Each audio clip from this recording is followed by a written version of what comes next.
और माँ गायत्री के चरणों में कोटि कोटि नमन। आप सभी को प्रणाम। गायत्री महामंत्र और नवार्ण मंत्र क्या एक रूप है, क्या दोनों में एक रूपता है? आइए हम जानते हैं। ऐं ह्रीं क्लीं चामुंडाय विच्चे, ये परम मंत्र सब भांति अद्भुत और विलक्षण है। लीला कथा की पिछली कड़ी में इसके अर्थ गांभीर्य की हमने चर्चा की थी।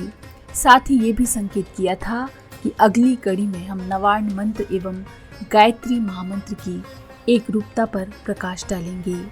नवार्ण मंत्र एवं गायत्री मंत्र दोनों ही भगवती के स्वरूप एवं महिमा का गान करते हुए भगवती की भक्ति एवं शरणागति की याचना करते हैं। जो दुरितों का नाश करके जीवन के दुर्गम पथों को सुगम बनाती हैं, वे दुर्गा हैं। यही दुर्गा जब साधक के अंतः प्राणों के कलुष को धोकर प्राणों को यानी गय को त्राण करती हैं, यानी त्री करती हैं, तो वे गायत्री कहलाती हैं। अनुभवी साधक कहते हैं कि गायत्री हमारे अस्तित्व को परिमार्जित करके उसमें आध्यात्मिक प्रकाश एवं परमेश्वरी की पराचेतना के अवतरण को संभव बनाती है। इसी तरह नवार्ण मंत्र की साधना साधक को त्रिगुणात्मिका प्रकृति के तत्व, सत्व व शक्ति का बोध करा करके उसे त्रिगुणातीत अवस्था तक पहुंचाती है। साधक चाहे नवार्ण मंत्र की साधना करे या फिर गायत्री मंत्र की, उसे तपस्वी जीवन की रीति नीति अपनानी ही पड़ती है। इसी तरह बिना भाव भरे समर्पण के कोई भी साधना पूरी नहीं होती। इन दोनों ही साधनाओं का एक सच ये भी है कि जिस भी महामंत्र की साधना की जा रही है उसके अर्थ एवं मर्म का सतत चिंतन होते रहना चाहिए। यदि हम चर्चा दोनों मंत्रों के मंत्राक्षरों की करें तो ओम भूर्भुवः स्वः तत्सवितुर्वरेण्यं भर्गो देवस्य धीमहि धियो यो नः प्रचोदयात्। ओमकार के ध्यान बीज व 3 व्याहतियों के साथ 9 शब्दों व 3 चरणों में 24 अक्षरों में भगवती की भाव चेतना को अपने में पिरोए है। जहाँ तक नवार्ण मंत्र की बात है तो ये महामंत्र त्रिगुणात्मिका प्रकृति के 3 मंत्र बीजों को मिलाकर चामुंडाय विच्चे पद के साथ 9 अक्षरों में भावमयी भवानी की चित्त शक्ति को प्रकट करने की सामर्थ्य रखता है। अपने भाव में, मंत्र संरचना में व अर्थ गंभीर में दोनों ही मंत्र एक रूप व समरूप हैं। नवार्ण मंत्र में व्यापक त्रिगुणात्मिका प्रकृति की मंत्र शक्ति ही गायत्री महामंत्र के 3 चरणों में अभिव्यक्त हुई है। नवार्ण मंत्र के 9 अक्षरों में जो गोपनीय रीति से गुथा गया है वही तत्व और सत्य गायत्री मंत्र के 9 शब्दों में कहा गया है। दोनों ही महामंत्रों की साधना फलश्रुतियां भी समरूप हैं। यदि इसका विस्तार करें तो नवार्ण मंत्र में आदि शक्ति के 3 रूपों महाकाली, महालक्ष्मी एवं महासरस्वती की शक्ति एवं चरित्र बीज रूप में कहे गए हैं।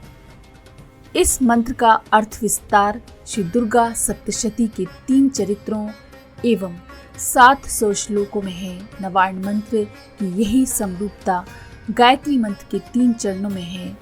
इसके 3 चरणों में भी महाकाली, महालक्ष्मी एवं महासरस्वती की शक्ति व चरित्र का विस्तार हुआ है। नवार्ण मंत्र का क्लीं बीज भगवती महाकाली की शक्ति को स्वयं में समेटे है। गायत्री महामंत्र के तत्सवितुर्वरेण्यम पद में भी यही भाव व्यक्त हुआ है। गायत्री मंत्र के इस प्रथम पद का अर्थ है उस सविता देव का वर्ण करते हैं। साधक के लिए अपने आराध्य का वर्ण उसकी साधना का प्रथम कर्तव्य है, लेकिन ये कर्तव्य पूर्ण करना आसान नहीं है। लोभ, मोह, वासना, तृष्णा के जटिल बंधन साधक को ये करने नहीं देते। मन बार बार सांसारिकता में अटकता है, फंसता है, उलझता रहता है।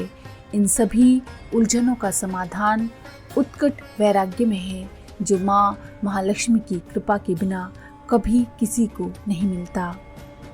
साधना का सच यही है कि जैसे ही साधक उन परम देव सविता का वर्ण करता है, भगवती महाकाली की शक्ति सक्रिय हो जाती है और समाप्त होने लगते हैं साधना के सभी विरोधी तत्व। क्षय होने लगती हैं वासनाएं, टूटने लगती हैं कामनाएं, ढहने लगते हैं वासनाओं के डूह। इन्हीं महाकाली को पुकारते हुए स्वामी विवेकानंद जी अपनी बांग्ला कविता नाचुक ताहते श्यामा में कहते हैं, अये कालिके माँ करालिके, शीघ्र मर्म का कर उच्छेद, इस शरीर पर प्रेम भाव, ये सुख सपना माया कर भेद, चूर चूर हो स्वार्थ साध सब मान, हृदय हो महाशमशान, नाचे उस श्यामा लेकर घन रण में निज भीम कृपाण। स्वामी जी के इन्हीं भावों में डूबकर प्रत्येक साधक को अपने हृदय में माता महाकाली का आवाहन करना पड़ता है, और जब उसके हृदय में कामनाओं, वासनाओं व तृष्णाओं के खंडहर भी नहीं बचते, तब उसका हृदय महाशमशान हो जाता है। तब उसमें होती है योग ऐश्वर्य की नवीन सृष्टि।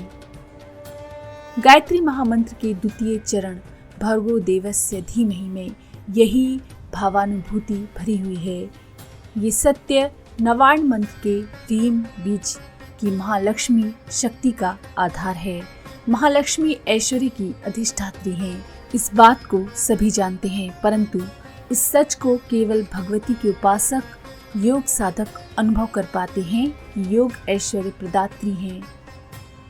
गायत्री महामंत्र का जो साधक अपने हृदय में सविता देव के तेज को धारण करने में समर्थ होता है, वही योग ऐश्वर्य का वरदान भी प्राप्त करता है। योग ऐश्वर्य की चरम परिणति है ज्ञान, जो माता सरस्वती का वरदान है। गायत्री मंत्र के तृतीय चरण धियो यो नः प्रचोदयात् में यही सत्य संजोया गया है। नवार्ण मंत्र के एम बीज में यही भाव भरा है।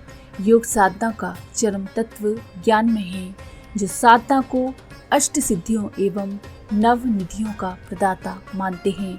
वे कितने ही महातपस्वी व योगी क्यों न हो, पर अभी वे हैं अज्ञानी ही। ज्ञान तो केवल वे पाते हैं जिन्हें आदि शक्ति धियो यो नः प्रचोदयात् का वरदान देती हैं, जिनकी चेतना के गर्भ में एम मंत्र बीज आकार लेता है, साकार होता है।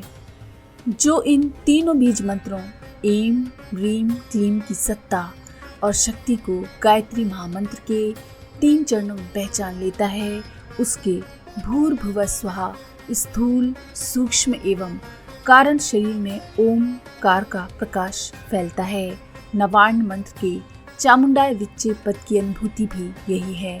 चामुंडाय विच्चे का अर्थ है अज्ञान की सेना का नाश करने वाली आदि शक्ति की शरणागति। उनकी संपूर्णता में अपनी सत्ता को विलीन कर उनसे एक रूप हो जाना, स्थूल, सूक्ष्म व कारण शरीर में उनकी अनुभूति पाना। जिन साधकों के अंतःकरण नवार्ण मंत्र एवं गायत्री मंत्र की एक रूपता को समझने में समर्थ हो चुके हैं, उन्हीं के लिए साधना पथ पर बढ़ चलने के लिए स्वामी विवेकानंद की ये वीरवाणी है। जागो वीर, सदा ही सिर पर काट रहा है चक्कर काल, छोड़ो अपने सपने, भय क्यों, काटो काटो ये भ्रमजाल। सारे भ्रम जंजालों से बाहर निकलिए और गायत्री महामंत्र की और नवार्ण मंत्र की एक रूपता को समझिए।